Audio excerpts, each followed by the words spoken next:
नमस्कार, मी आकाश जाधव. एक महत्त्वाचा व्हिडिओ आपल्याला बँकिंग आणि एस-एस-सीच्या सिलेबसच्या कंपॅरिझनवर बनवायचा आहे. हे बनवत असताना सगळ्यात महत्त्वाचं म्हणजे आपलं त्याच्याबद्दलचं बायस्ड ओपिनियन नको. या हिशोबानं मला असं वाटतं की दोन्हीकडच्या कॉमन बाजू आणि अनकॉमन बाजू आहेत त्या आपल्याला ह्या व्हिडिओच्या माध्यमातून समजून घ्यायचं आहे. हे समजून घेत असताना समजा तुम्ही तुमच्या हिशोबानं 1.25 किंवा 1.5च्या स्पीडनं आजचा व्हिडिओ जो तो बघू शकतात. तो पाहत असताना माझ्या साईडनं कुठूनही बायस्ड व्ह्यू येणार नाही. ह्यासाठी मी पहिल्यांदा माझं एक शॉर्ट इंट्रोडक्शन करून देतो की माझं नाव आकाश जाधव. माझं BE झालेलं आहे इलेक्ट्रॉनिक्स अँड टेलिकम्युनिकेशनमधून. स्टाफ सिलेक्शनच्या CGLच्या एक्झाममध्ये माझा ऑल इंडिया रँक 50 होता. बँकिंगच्या POच्या एक्झाममध्ये POचे जे सिलेक्शन्स आहेत त्यामध्ये state bank of India, state bank of Hyderabad, bank of Maharashtra, bank of Baroda, bank of India, central bank of India, Punjab national bank या बँकांमध्ये सोबत ICICI बँक या बँकांमध्ये माझं PO म्हणून फायनल सिलेक्शन झालेलं आहे. इन्शुरन्सची युनायटेड इंडियन इन्शुरन्समध्ये AO म्हणून फायनल सिलेक्शन झालेलं आहे. आणि MBA एंट्रन्समध्ये कॅटच्या एक्झाममध्ये कन्सिस्टंटली माझे 99% जे ते क्वांट सेक्शनमध्ये आणि ओव्हरऑल FMS नावाचं faculty of management studies university of Delhi हे तेव्हा आणि आता दोन्ही वेळेला टॉप 10 असलेल्या कॉलेजमध्ये सुद्धा सिलेक्शन झालेलं आहे. सांगण्याचा मुद्दा आज जे काही माझं याबद्दलचं मत असेल ते एका एक्झामकडे बायस्ड नसेल. दोन्हीसुद्धा एक्झामला साधारणतः मागच्या 5 वर्षापासून SSCला आणि बँकिंगला जवळपास 10 वर्षापासून मी कंटिन्युअस जे ते गाईड करतो बँकिंगच्या विद्यार्थ्यांना. तर ओव्हरऑल आजचा पार्ट पाहताना काही महत्त्वाचे मुद्दे मी समोर आले आहेत. त्यानंतर असताना आपल्या 2 बॅचेस आहेत, एक SSCची आणि बँकिंगची. दोन्हीसुद्धा स्टार्ट होत आहेत. SSCची बॅच ही 3 जानेवारीला आणि बँकिंगची बॅच जी ती 12 जानेवारीला स्टार्ट होते. दोन्हीसुद्धा ठिकाणी दोन्ही वेगवेगळ्या ठिकाणचे एक्सपर्ट जे आहेत ते अवेलेबल आहेत. SSCच्या केसमध्ये जी मागच्या 18 पासून आपण जी SSCची टीम आहे डेव्हलप केलेली आहे तीच टीम, ज्यामध्ये महावीर जांगीड सर असतील, दत्ता सर असतील, प्रशांत सर असतील आणि सोबत मी आणि अभिषेक सर आहेत. आणि बँकिंगच्या केसमध्ये मी, अभिषेक सर आणि सोबत Amol Patil sir, Nikhil Dange sir, Amit Patil sir, संदेश लोकडे सर, साधारणतः ह्या पद्धतीनं आपण ज्या बॅचेस आहेत ते स्टार्ट करतो आहे. दोन्ही एक्झामचं कॅलेंडर, SSCचं कॅलेंडर सध्या आलेलं आहे आणि बँकिंगचं कॅलेंडर जे ते बऱ्यापैकी मिड जानेवारीच्या आसपास एक्सपेक्टेड आहेत. दोन्हीसुद्धा एक्झाममध्ये पुढच्या वर्षीच्या ऑपॉर्च्युनिटी ह्या तितक्याच इमेन्स राहणार आहेत. हे करत असताना विद्यार्थ्यांनी दोन्ही एक्झाम ॲट अ टाईम सोबत होऊ शकतात का? तर मी बाय एक्झाम्पल ती गोष्ट सांगतो की मी दोन्ही एक्झामिनेशन एकाच वर्षी, ज्या वर्षी मी SSC CGLची एक्झाम काढली होती सेम इयरला SBI POची एक्झाम जी ते माझी त्या वेळेला मी काढलेली आहे. तर या पद्धतीनं दोन्हीसुद्धा एक्झामिनेशन PO असेल किंवा IBPSची एक्झाम असेल किंवा बँकिंग दोन्हीचं सोबत प्रिपरेशन शक्य आहे. फक्त डिपेंड आहे की तुम्ही तुमचं जानेवारी, फेब्रुवारी, मार्च आणि एप्रिल ह्याचा अभ्यास कसा करतात. SSCचं नोटिफिकेशन आल्याच्यानंतर मी तुम्हाला जे आहे ते याचा जो सिलेबस आहे SSCचा जो पुस्तकांची वगैरे यादी आहे त्या यादीसुद्धा तुमच्यापर्यंत मी अवेलेबल करून दिली. तर तो वाला पार्ट मी रिपीट न करता आपला आजचा पार्ट स्टार्ट करतो, ज्यामध्ये दोघांचा मॅथ्स जो पॅटर्न आहे तो मॅथ्समधला कॉमन पार्ट बघा जो कोणता आहे. दोन्ही एक्झामला number system, simply approx, ratio, proportion, partnership, percentage, profit loss, SICI, average, ages, time and work, pipes and cistern, speed time distance, boat and stream, mixture education, mensuration, DI आणि quadratic equation दोघांनाही येतं. भले प्रश्न विचारांची पद्धत काही टॉपिकमध्ये वेगळी असेल. सिम्पली अप्रॉक्समध्ये इकडचा थोडासा पार्ट विचारांची वेगळी, पण दोघांकडे तो पार्ट येतो. तर हा कॉमन पार्ट झाला दोघांकडे येणारा. अनकॉमन पार्टमध्ये आपण जर बघितलं तर अनकॉमन पार्टमध्ये बँक एक्झामिनेशनला परम्युटेशन, नंबर सिरीज आणि डेटा सफिशियन्सी येतं. तेच SSCच्या केसमध्ये जॉमेट्री, अल्जेब्रा आणि ट्रिग्नॉमेट्री येतं.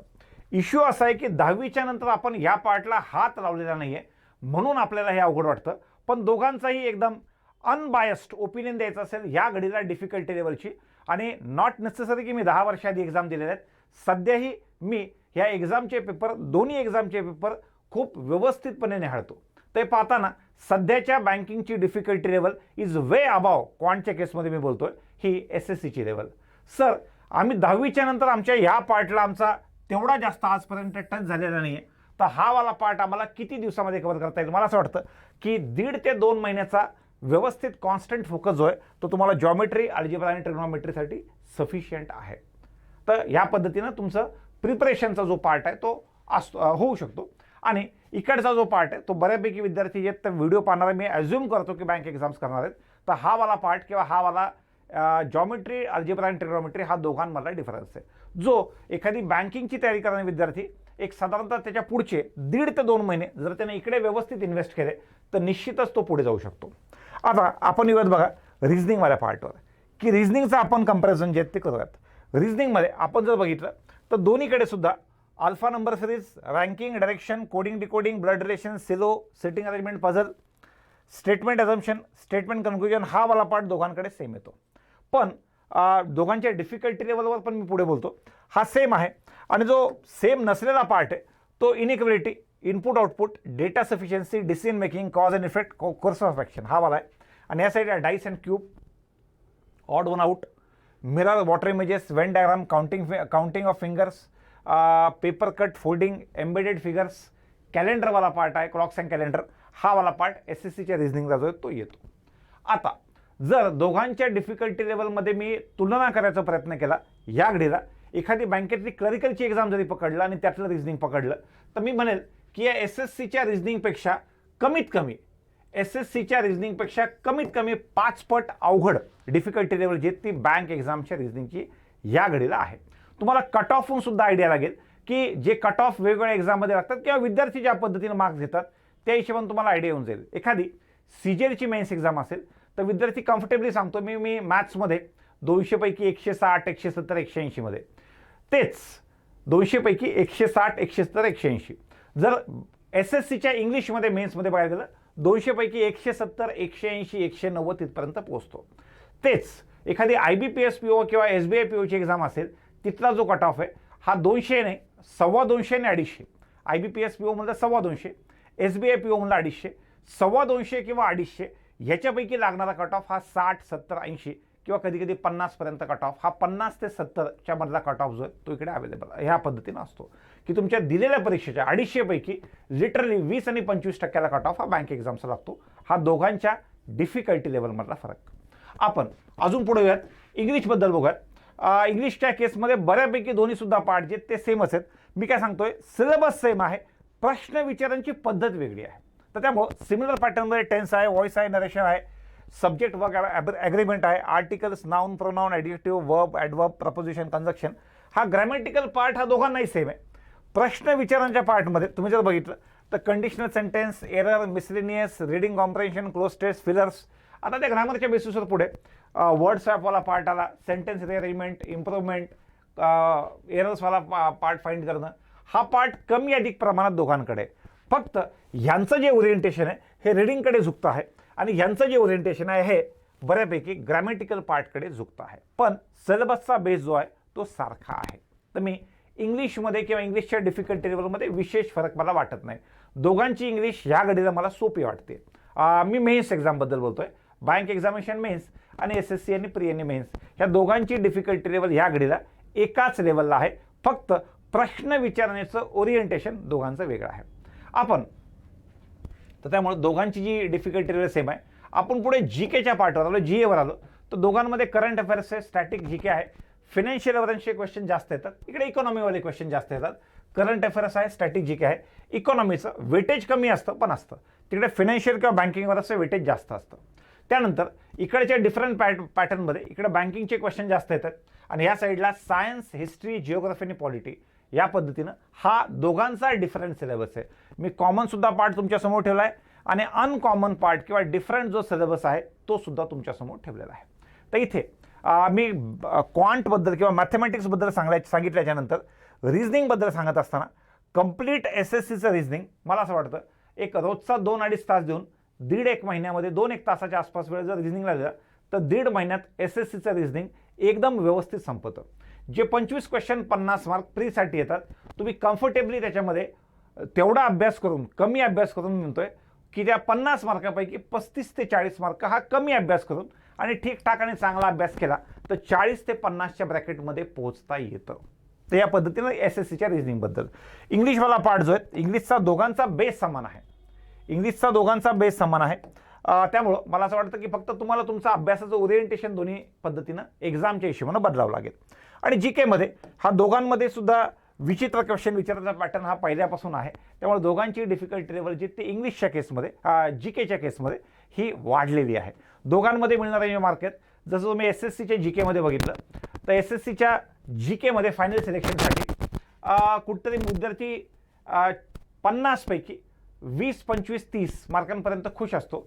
सेम बँकिंगचं आहे की 40 पैकी तो 15, 20, 25 या मार्काला सध्याला मागच्या 2 वर्षामध्ये 2020 आणि 2021च्या एक्झाममध्ये विद्यार्थी त्या हिशोबाने खुश आहे. तर दोघांची डिफिकल्टी लेवल मी सेम पकडेल. आता त्यानंतर आपण जर बघितलं डिफिकल्टी लेवल वाईज जर सांगायला गेलं, क्वांट किंवा मॅथमॅटिक्सचा पार्ट जो आहे तो बँक एक्झाममधली डिफिकल्टी लेवल एकदम जबाबदारीने सांगतो, येस व्हेरी हाय. SSCच्या केसमध्ये मॉडरेट डिफिकल्टी लेवल आहे. इंग्लिशच्या केसमध्ये बँकिंगची डिफिकल्टी लेवल ही इझी टू मॉडरेट. एखाद दुसरा पेपर SBI PO बघितलं, IBPS PO बघितलं तर तिथं डिफिकल्टी लेवल मॉडरेटला जाते. आणि SSCच्या केसमध्ये CGL मेन्सची सुद्धा डिफिकल्टी लेवल इझी आहे. सर हे कसं तुम्ही सिद्ध करता? त्या पाठीमागचं कारण 200 पैकी SSCच्या केसमध्ये 180 घेणारे 190 घेणारे मुलं हे खूप इझिली मिळतात. पण तेच एखादा SBI POचा पेपर असेल 50 मार्काचा समजा किंवा 40 मार्काचं इंग्लिश आहे तर त्या ठिकाणी मला 30च्या वरती मुलं हे अभावानं सापडतात. रिझनिंगच्या केसमध्ये हा व्हेरी हाय डिफिकल्टी लेवल आणि मी इझी नाही म्हणत, मी व्हेरी इझी म्हणतोय. आणि GKच्या केसमध्ये दोन्ही सुद्धा पार्ट हा डिफिकल्टी लेवलला जास्त आहे. इनफॅक्ट इकडची डिफिकल्टी लेवल जास्त असल्यामुळे कट ऑफ सुद्धा कमीच लागतो. इकडची डिफिकल्टी लेवल कमी असल्यामुळे इकडचा कट ऑफ जो तो जास्तच लागतो. तर या पद्धतीनं हा दोघांमधला डिफरन्स आहे. असं काही नाही की डिफिकल्टी लेवल जास्त आणि कमी आहे म्हणून त्याचा इम्पॅक्ट जो तो फायनल सिलेक्शनला. दोघांचा हिशोबानं जर बँकिंगची डिफिकल्टी लेवल जास्त आहे तर कट ऑफ कमी लागणार आहे. SSC डिफिकल्टी लेवल कमी आहे तर कट ऑफ जो तो जास्त लागणार आहे. तर त्याच प्रमाणामध्ये ह्या सगळ्या गोष्टी चालतात. त्यानंतर एक्झामची ट्रान्सपरन्सी सध्या ह्या घडीला दोघांमध्ये तेवढीच आहे. त्या पाठीमागचं कारण असं आहे की दोन्ही सुद्धा एक्झामचं जी एक्झाम कंडक्टिंग एजन्सी आहे ती TCS आहे. त्यानंतर एक्झिक्युशन जी आहे ती बँकिंगचा ऑन टाईम आहे, पण SSCचा पार्ट जो आहे तो डिलेड होतो. डिलेड होत असताना आधी 2016ची SSC CGL, 15ची आणि 17ची SSC CGL ज्यावेळेला TCS कडे नव्हती त्यावेळेला तो एक्स्ट्रा डिलेड होता. आताच्या केसमध्ये त्याच्यामध्ये बऱ्यापैकी सुधारणा झालेली आहे, तरी सुद्धा तो पार्ट जो आहे तो डिलेड पॅटर्नवरच चालतोय अजून सुद्धा. त्यानंतर इंटरव्ह्यूचा जो पार्ट आहे तो बँकिंगच्या केसमध्ये ऑफिसरला इंटरव्ह्यू आहे. SSC आणि रेल्वेच्या केसमध्ये कोणालाही इंटरव्ह्यू जो तो नाही. त्यामुळे इंटरव्ह्यूचा पार्ट हा इकडे ऑफिसरसाठी आहे, या साईडला नाही. आपण जर बघितलं सगळ्यात महत्त्वाचं exam based on same syllabus. बँकिंगच्या सेम सिलेबसवर तुम्ही बँकिंगच्या एक्झाम, SSCची एक्झाम देऊ शकतात. बँकिंगची एक्झाम, इन्शुरन्सची एक्झाम देऊ शकतात. त्यानंतर आत्ता आलेली ESIC आहे, EPFO आहे, FCI आहे, CWC आहे. ह्या एक्झाम जे इंडिव्हिज्युअल ऑर्गनायझेशन आहेत ज्यांनी IBPS सोबत कॉन्ट्रॅक्ट आहे त्यांचं, तर बऱ्यापैकी IBPSच्या पॅटर्नवर ह्या एक्झाम्स येतात. SSCच्या केसमध्ये SSCचं सगळं कॅलेंडर, मग ते CGL, CHSL, MTS असो, दिल्ली पोलीस असो, त्याच्यानंतर IMDची एक्झामिनेशन असो, आता मधल्या काळामध्ये कॉन्स्टेबलची एक्झाम्स आहेत त्या एक्झामिनेशन, स्टेनोची एक्झाम, ज्युनियर इंडियन ट्रान्सलेटरची एक्झाम, या सगळ्या एक्झाम, त्याच्यानंतर मेट्रोच्या सगळ्या एक्झामिनेशन या सुद्धा जे आहेत त्या SSC पॅटर्नवर होतात. त्याच्यानंतर आपण जर बघितलं की दोघांचा मिक्स्ड की थोडंसं बँकिंग आणि थोडंसं SSC अशा मिक्स सिलेबसवर कोणकोणती एक्झाम होते त्यामध्ये मी नाव घेईल.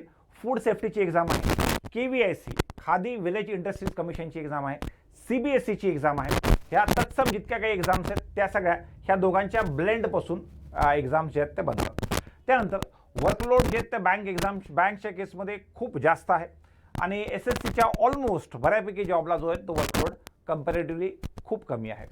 सोशल स्टेटस थोडंसं SSCच्या जॉबचं जे टिपिकली GST इन्स्पेक्टर आहे, CBI सब इन्स्पेक्टर आहे, नॅशनल इन्व्हेस्टिगेशन एजन्सीला आहे, EDमध्ये असिस्टंट एन्फोर्समेंट ऑफिसर आहे, ED सध्याला जास्त चर्चेमध्ये. तर त्या ठिकाणी किंची जे ते SSCचा पार्ट जास्त असेल आणि पॉवर जे ते कामाचे ते सुद्धा SSCच्या केसमध्ये जास्त असेल.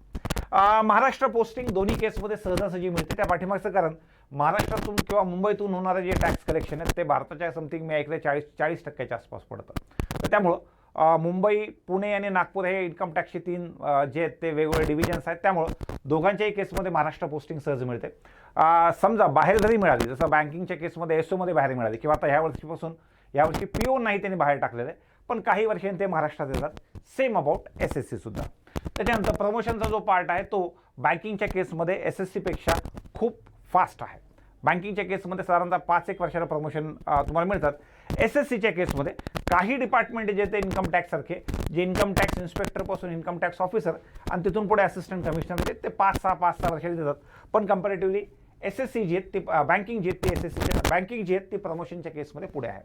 राहिला विषय फिअर ऑफ प्रायव्हेटायझेशनचा, हा वाला जो मुद्दा आहे तो तुम्हाला जास्त करून बँक एक्झाम्स किंवा इन्शुरन्समध्ये जास्त भेडसावेल. इथं तो प्रायव्हेटायझेशनचा मुद्दा तुम्हाला भेडसावणार नाही. सर मी नवीन आहे आणि आत्ता स्टार्ट करतोय, तर हे स्टार्ट करत असताना बँक एक्झाम्सला मी किती दिवस समोर ठेवून देत ते माझी तयारी केली पाहिजे आणि SSCला किती वेळ समोर ठेवून मी तयारी केली पाहिजे. मला असं वाटतं की बँक एक्झामच्या केसमध्ये तुम्ही टेंटेटिव्हली, मला तसं वाटतं की 8 महिन्यापासून 1 वर्षापर्यंतचा वेळ सफिशियंट आहे. पण जर हायर साईडला घरच्यांना सांगायचं असेल तर 1 ते 2 वर्षाच्या आसपास वेळ तुम्ही एखाद्या बँकेमध्ये ऑफिसर बनण्यासाठी दिला पाहिजे. आणि SSCच्या केसमध्ये तोच जो वेळ आहे तो 2 ते 3 वर्षापर्यंत दिला पाहिजे असं वाटतं.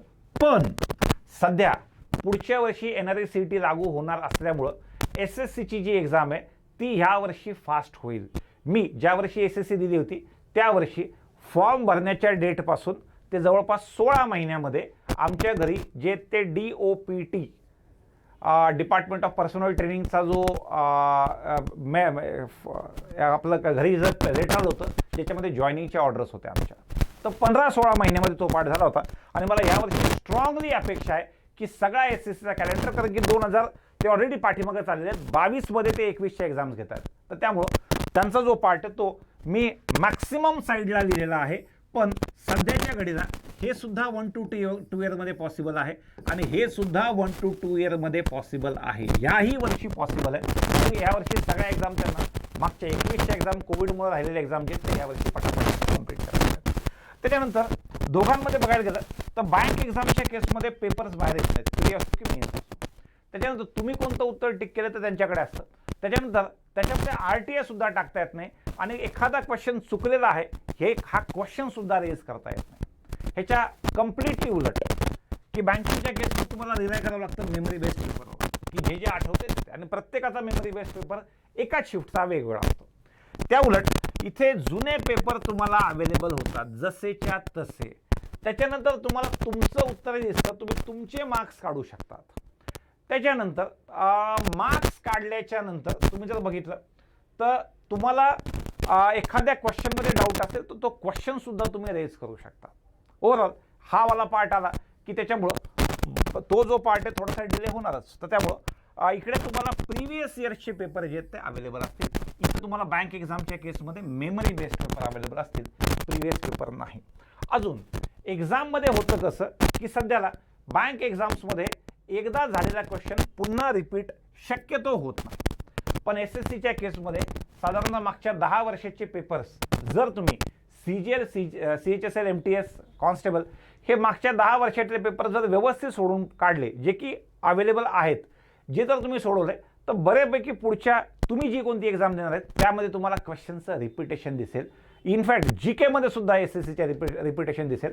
त्याच्या मॅथ्समध्ये, रिझनिंगमध्ये, इंग्लिशमध्ये आणि GK मध्ये सगळ्यांमध्ये मागच्या 10 वर्षातल्या बऱ्यापैकी क्वेश्चनचं रिपिटेशन दिसेल, जी गोष्ट IBPS सोबत जे ते होणार नाही. तर हा दोघांमधला फरक आहे.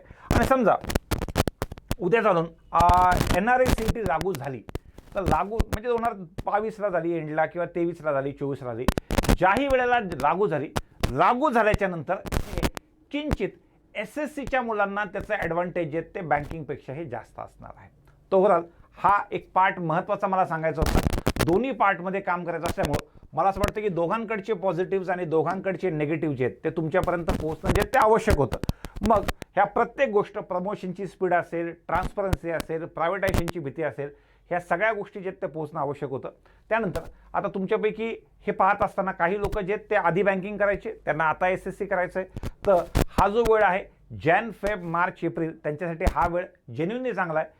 जे नवीन विद्यार्थी ज्यांना असं वाटतं की नाही मी SSC करून पाहिलेली आहे, मला आता बँकिंग करायचं आहे, तर ह्या 4 महिन्यामध्ये तुम्हाला ही आयदर शिफ्टिंग किंवा दोन्ही एक्झामची ह्या 4 महिन्यामध्ये तयारी करून उद्या चालून एप्रिलपासून ते डिसेंबरपर्यंत मी दोन्ही एक्झाम द्यायला सक्षम असलो पाहिजे, अशा हिशोबानं तयारी तुम्हाला ह्या पुढच्या 4 महिन्यामध्ये जॅन, फेब, मार्च आणि एप्रिल ह्या हिशोबानं करायची. बाकी दोन्ही एक्झामबद्दल काही हेल्प लागत असेल, मग ती SSCची एक्झाम असेल मग किंवा बँकिंगची एक्झाम असेल, आमच्याकडे दोनसुद्धा विषयांसाठी त्यांची परफेक्ट टीम सोबत आहे. बँकिंगचे जे निकाल आहेत ते मी वेळोवेळी तुम्हाला दाखवत असतो. यावर्षीचे निकाल स्पेसिफिकली यावर्षीपासून मी स्टार्ट केलेले आहे. मग ती SBIचे निकाल असो, IDBIचा असो, त्याच्यानंतर मधल्या काळात TGSB, ADCC निकाल असो. SSCच्या केसमध्ये नंबर ऑफ एक्झाम तितक्या झाल्या नाही, पण मधल्या काळात जे रेल्वेचे निकाल माझ्याकडे अवेलेबल होते सगळे निकाल मी तुमच्यापर्यंत पोहोचवलेले आहेतच. आणि त्यातले त्यात बऱ्यापैकी त्यातले जे काही लोक आहेत ते त्या एक्झाम रिस्पेक्टिव्ह बँकिंग असो किंवा SSC असो त्या एक्झाम पास झालेले आहेत आणि एक ओव्हरऑल आपल्या भाषेमध्ये मराठीमध्ये तुम्हाला शिकण्यासाठी मला असं वाटतं एक चांगला प्लॅटफॉर्म या दोन्ही बॅचेसच्या निमित्तानं तुमच्यापर्यंत उपलब्ध आहे. तर बऱ्यापैकी मला असं वाटतं जे नवीन विद्यार्थी आहेत त्यांच्यापर्यंत हा व्हिडिओ पोहोचून त्यांना डिसिजन घेण्यासाठी की मला सध्याला काय करायचं आहे त्या हिशोबाने त्यांना या व्हिडिओचा निश्चितच फायदा होईल. सोबत जे विद्यार्थी जुने विद्यार्थी आहेत जे सध्या मी स्विच करू का, मी म्हणत नाही तुम्ही स्विच करायचं आहे, तुम्ही दोन्ही गोष्टी करू शकतात, पण एका लेवलपर्यंत माझा बँक एक्झामचा अभ्यास झालेला आहे, थोडंसं त्याला जर टच मी ह्या अल्जेब्रा जॉमेट्री ट्रिग्नॉमेट्रीचा दिला तर मी मार्च आणि एप्रिलपासून दोन्हीसुद्धा एक्झाम सोबत क्रॅक करू शकतो. हा कॉन्फिडन्स जो आहे तो सुद्धा मला तुमच्यापर्यंत द्यायचा आहे. बाकी मला असं वाटतं की एवढी माहिती जी तुम्हाला निर्णय घेण्यासाठी सफिशियंट आहे. बिलकुल या बेसिसवर तुम्ही, माझी अशी इच्छा आहे की दोन्हीसुद्धा एक्झाम जे आहेत ते तुम्ही साईड बाय साईड तयारी करू शकतात आणि दोन्हीसुद्धा एक्झाम तुम्ही क्रॅकसुद्धा करू शकतात. ही इन्फॉर्मेशन निश्चित तुम्हाला आवडली असेल तर लाईक करा. धन्यवाद.